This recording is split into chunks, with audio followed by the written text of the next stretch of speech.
அனைவருக்கும் வணக்கம். என் பெயர் சமர்விழி. நான் 6ஆம் வகுப்பு படிக்கும் மாணவி. ஓணம் பண்டிகை பற்றி சில வரிகள் கூற வந்துள்ளேன். ஆவணி மாதம் திருவோண நட்சத்திரத்தில் கொண்டாடப்படுவது ஓணம் பண்டிகையாகும்.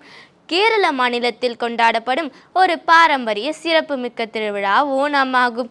சாதி மத வேறுபாடின்றி அனைத்து மலையாளிகளாலும் கொண்டாடப்படும் ஓணம் பண்டிகையை கேரளாவின் அறுவடை திருநாள் என அழைக்கிறார்கள்.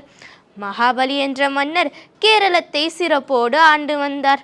தானம் தர்மங்கள் செய்வதில் சிறந்து விளங்கிய இந்த மன்னர் ஒரு முறை வேள்வி செய்யும் போது திருமால் வாமனனாக உருவெடுத்து வந்து 3 அடி மண் கேட்டார். மகாபலியும் தந்தான். 1 அடியால் இந்த பூமியையும் மறு அடியால் இந்த விண்ணையும் அளந்து திருமாலுக்கு 3வது அடியாக தனது தலையே கொடுத்தான் பலி மகாராஜா.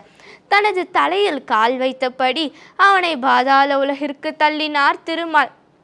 தான் நாட்டு மக்கள் மீது மிகுந்த அன்பு வைத்திருப்பதால் வருடம் ஒரு முறை பாதாளத்திலிருந்து தனது நாட்டுக்கு வந்து மக்களை கண்டு மகிழும் வரம் வேண்டினான் மன்னன்.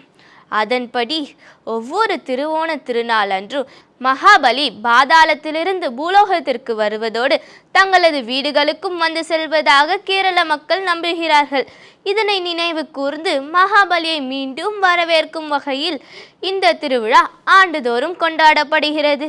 ஓணம் பண்டிகையை முன்னிட்டு சிறப்பு உணவுகள் தயார் செய்வர். மகாபலியை வரவேற்கும் வகையில் ஒவ்வொரு வீட்டு வாசலிலும் பூக்கோலம் போடுவர். கேரளாவில் ஆவணி மாதம் பூக்கள் பூத்து குலுங்கும் மாதமாகும். அதனால் இக்காலத்தில் வரும் ஓண திருநாளையும் மக்கள் பூக்களின் திருவிழாவாக கொண்டாடுவர். அனைவருக்கும் ஓண திருநாள் வாழ்த்துக்கள்.